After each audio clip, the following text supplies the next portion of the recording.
This is Andy Schumann from Gizmos. I have the pleasure today of interviewing Dr. Amy Baxter, who is the CEO and founder of Pain Care Labs. Amy and I go way back, probably decades at this point, because I've written about her products in the pages of Contemporary Pediatrics repeatedly now. So welcome, Amy, and very nice to see you. It is such a pleasure to be here. I think you may be our earliest medical adopter. So good for you for seeing a good thing when you noticed it. Yeah, so yes, and I'm still a big fan, as you probably know. So Amy, let's just start at the beginning. I know at one point you were a emergency room physician, pediatrician, with a interest in pain management. So tell me about yourself first and what you were doing and how you got an idea for the Buzzy. And you just may want to tell our audience very briefly before we get into it, what is the Buzzy and the product you created? But again, we're going to start at the beginning. Sure. So I've got all these props off to the side. So Buzzy is a device to block pain. And when we started, it was a device to block specifically needle pain. And it consists of a vibrating unit that has a very specific frequency and an ice pack. And the two join together so that you can give two separate sensations to the area that both inhibit pain. So the way that this got started was that I had always been interested in suffering. My initial research in residency and fellowship was post-traumatic stress, fellowship was lumbar punctures and using topical anesthetic to reduce the wiggling to increase success. And so my first publication was just establishing that people didn't use topical anesthetics for LPs. The second was then demonstrating that the use of LMAX improved success of lumbar punctures, because I knew that doctors weren't going to change their behavior based on pain. We are sort of stoic about our patients' pain, but improving outcomes, that was something that would make a difference to them. So I decided at that point to research in pain, but never look at actually measuring pain, but only look at outcomes. That didn't end up happening. But that was where it got started. And because I was an expert in topical anesthetics and needle pain, when my child was going to have his vaccines, I was ready to rock it. And I knew all these different aspects of ways to approach pain, because pain is not just the nerves, it's also cognitive, it's also how much of fear you have. So I addressed the fear, the pain, his focus, I was all ready to go. And then the nurse said, you better sit there and be still or this is really gonna hurt. And so I was trying to go teachable moment and say, well, it's not because of this. And she jammed in 4 vaccines. Right. Neither of us was ready. And so he became afraid of needles. Over the next 2 years, I tried to develop something that would block pain using the gate control mechanism, which is basically like if you burn your finger, you stick your finger under running water, the pain goes away. So messed around with running water. The morning after an overnight shift, I was driving home from the hospital and my hands were on a steering wheel and it was vibrating. And when I reached for the door of my house, my hand was numb. And it was like, don't need running water, just need motion. And so I ran in and I had actually gotten a personal massager, the personal fitness massager from this guy who was homeless when I was in residency, bought it at a Chevron. So I took this out, put it on the kids' hands. They could still feel pain. My husband's a Boy Scout, and he said we use frozen peas. So we put frozen peas with the personal massager on top, and they couldn't feel anything when I left marks on their hands. Yeah. Amy, give me a rough idea. How long ago was this in terms of when? August 4th, 2004, because it was... You remember it? We took a video. It was profound enough that we decided to do an immediate recreation because, I was using a Wardenberg wheel. It left real pokes in their hands. So I'm never going to be Mother of the Year because I leave marks on my children and talk about it. But it was profound. It was significant. The pain reduction was complete, and this is a 5-year-old, a 3-year-old, and a baby. Yeah. And I don't know that I did the baby. So I know because it was one of the cameras that records the date on it. I then messed around with it for a couple of years. We were moving, but when we finally got to Atlanta, I filed paperwork to be a company, and someone told me about a grant that you could get from the National Institutes of Health. And so I started applying for it in 2007, 2008, and had to revise it multiple times because I'd never done NIH caliber grant work, and finally got the grant in 2009. Okay. And at the time you were working in an emergency room as an emergency room pediatrician, essentially. Yeah, procedural sedation is my specialty, but I was certainly doing trauma doc, emergency work, and procedural sedation on the side, and still doing research. So I did that up until 2016, full time. Okay, very good. So tell me about the evolution of the Buzzy. You got a grant, and how did the grant end up resulting in the production of the Buzzy? Well, we had started with a couple prototypes that were just made out of things we had sitting around the house. And so we took a bunch of phones, we smashed them, took them apart. The most difficult thing was finding the motor because, and this was actually before we even implemented the grant, but it was clear that there was a certain strength or frequency at which the pain relief stopped. So I made that little, the little guy here. My husband put little googly eyes on it, and awesome. Right, it's adorable. It's adorable. I see the googly eyes. I'm a big fan of googly eyes. Okay. Pediatrician, man, you gotta have. He's a child psychiatrist too, so. Okay. So finding the right motor was incredibly difficult. I ended up going to a red light district to buy a whole bunch of different products because I couldn't find the name of the type of motor I wanted to be able to find what companies make them and buy them. So I took apart a whole bunch of sex toys and found one that had a serial number on it, Googled the serial number, and then we were able to find that it's called a cylinder motor. And once we knew that, then I was able to get a whole bunch of different ones and work around with it. It wasn't actually until I applied for my last NIH grant that I discovered why that frequency makes so much difference. The reason that Buzzy works is because it is stimulating one of the 4 motor nerves. So there's light touch, deep touch, there's position sense, there's prolonged touch. All of those sensations matter more to your brain than pain does, because pain's a quick alarm, but then you have to be able to move to get away from it. Turns out that the Pacinian corpuscle, which is the deepest one, that is the one that does almost all of gate control pain relief, and it responds very exquisitely to a pretty narrow band of high frequency. So this specific frequency range was why Buzzy worked. And so none of the motors that were slower than that worked. And if it's not in the right angle, it doesn't work. And if it's not in having the flywheel in a specific position, it doesn't work. So it's really all about the physics of where that particular motor nerve is that gets you the results. Okay. Amy, were you doing this all on your own, or did you have a company at that point, or do you have an engineering background, because it involves some, hands-on, or did I mean, I had a company on paper, but yes, I was doing it myself with my children, kind of mad scientist, soldering things together in the basement. One of my husband's gifts to me, even though our family rule is that if it has a plug, it's not a present. But he bought me a fancy soldering iron. So I was just messing around on my own. Okay. And did you? I know you've published a lot of papers on pain management and the Buzzy and so many things. Did this result in a paper out of the NIH grant?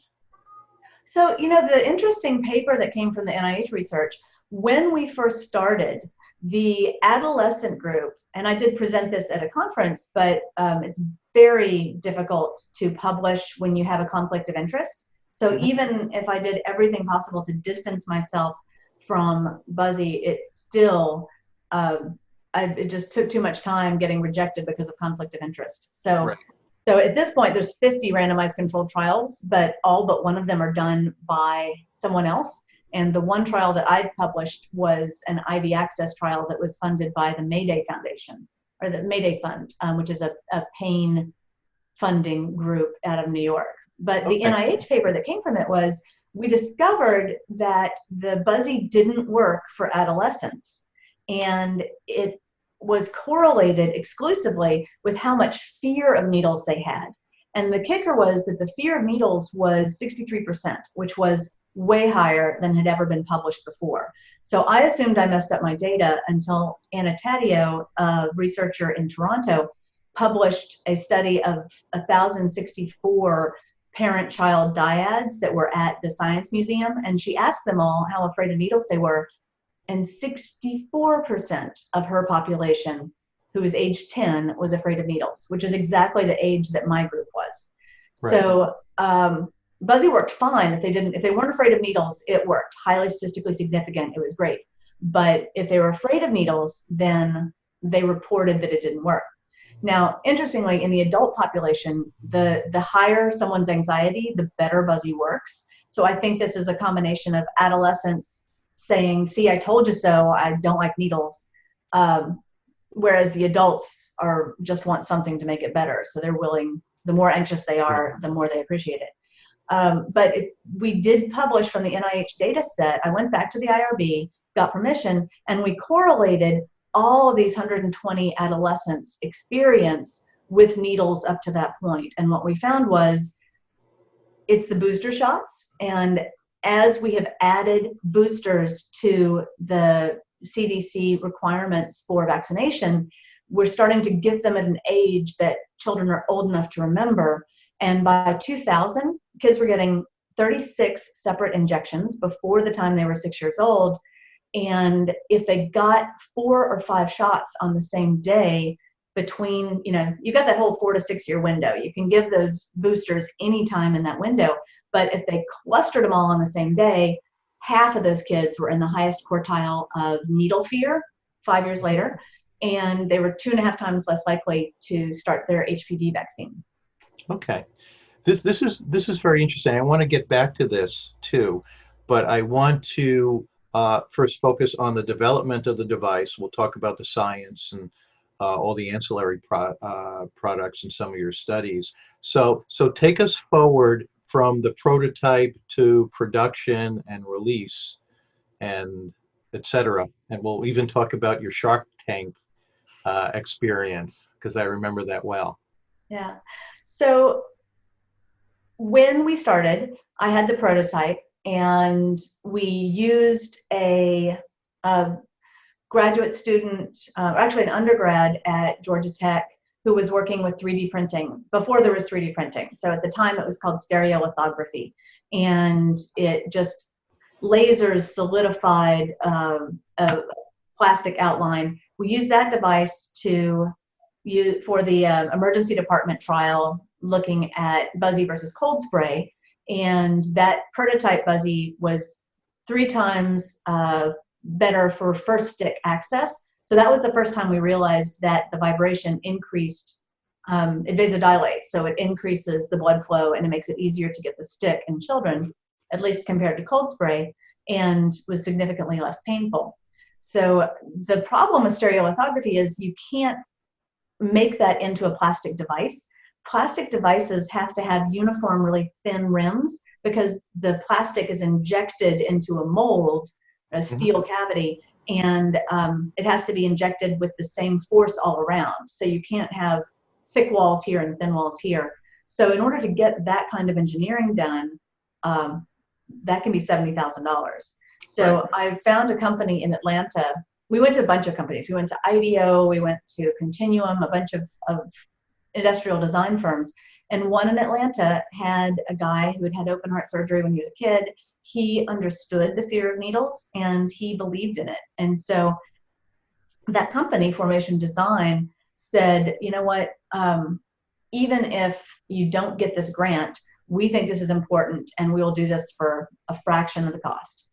Oh, and awesome. so they were the ones who helped do the, changed our kludgy little design, which was this guy right down there. So they changed that guy that we did the study with to that guy. Right. And when did that happen? That had to happen in the tail end of 2008 because we launched Buzzy in May 1st in honor of May Day. We launched Buzzy May 1st of 2009. Right. Did you need to get FDA approval? Did you have to do clinical trials? What is it? It's a medical device, so is it a class 1 or 2 device? It is. So it's a class 1 medical device, and we registered with the FDA in 2008 and trademarked the name Buzzy and did all of that. And we registered it as a personal massager. So there's a bunch of classes of device that are 510K exempt. They're class 1, but they're so not dangerous that the FDA lets you just register, but you don't have to do new testing. What we did have to do new testing for was the pain relief from needles. So to be able to claim that we block needle pain or control needle pain, that's what we had to do studies for.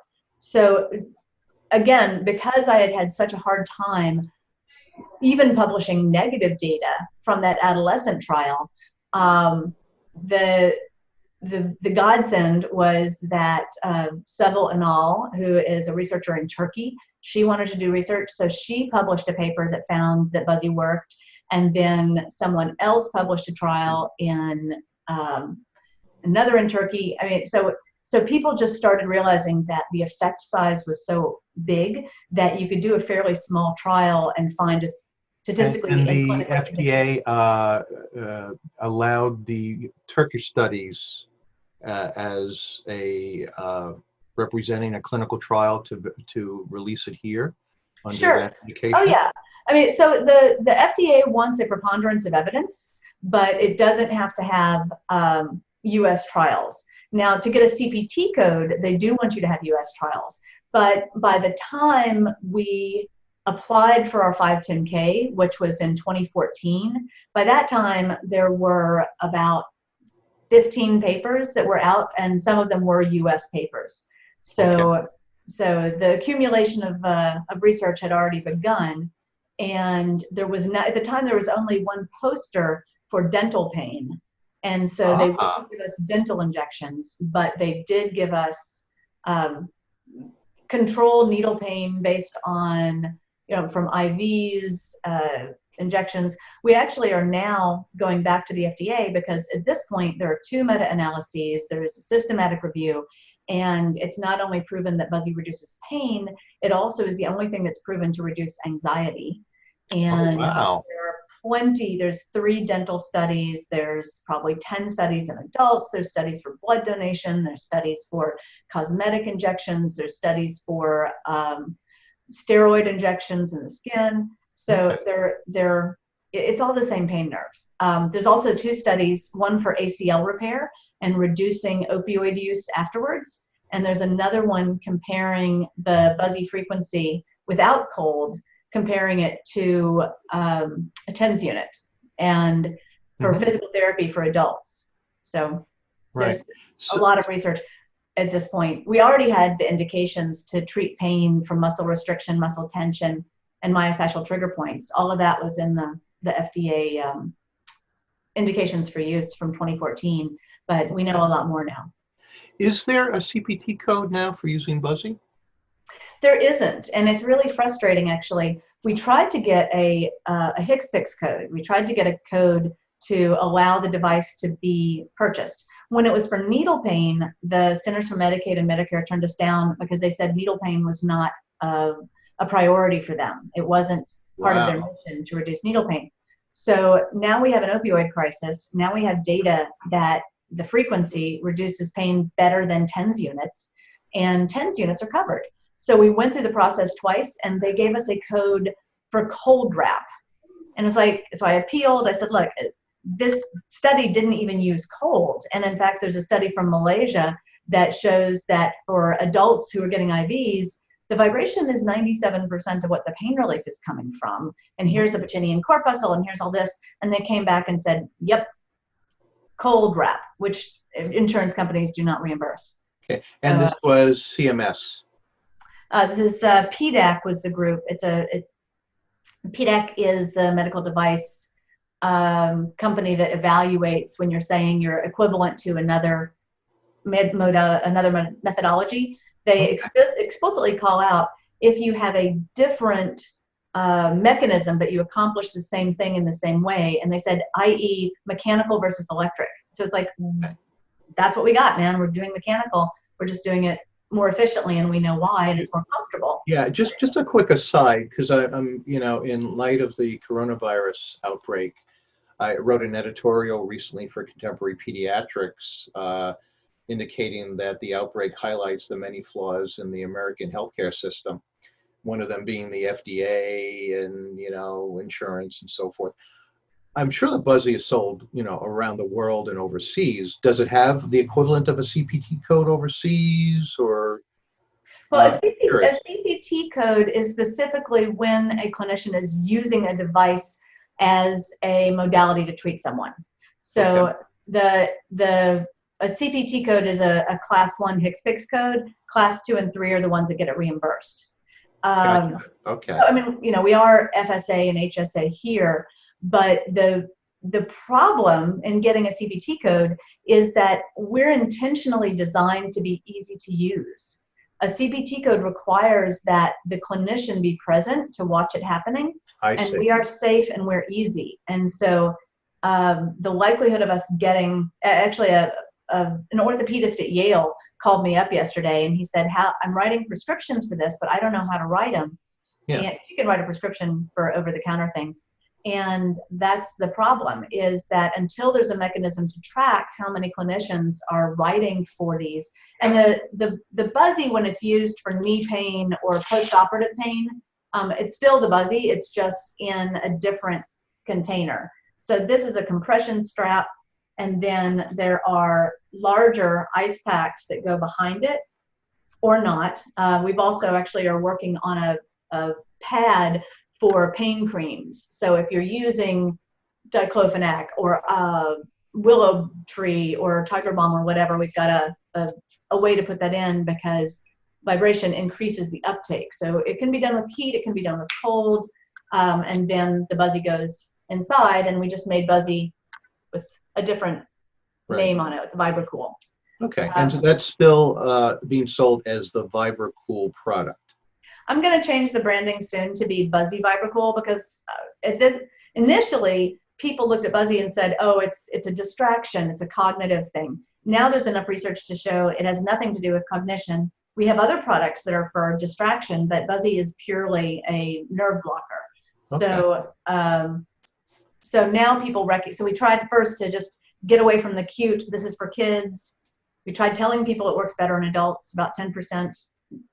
They weren't listening, so we changed VibraCool to be a standalone product. Now that Buzzy has such strong recognition, we were at the American Academy of Physiatry and Rehabilitation Medicine, and we had all of our VibraCools up and our VibraCool branding, and someone was like, oh, there's Buzzy. And so many people are like, oh, we know Buzzy, we use Buzzy for injections, we use Buzzy for, so we're gonna get more on the Buzzy branding with VibraCool, but same device.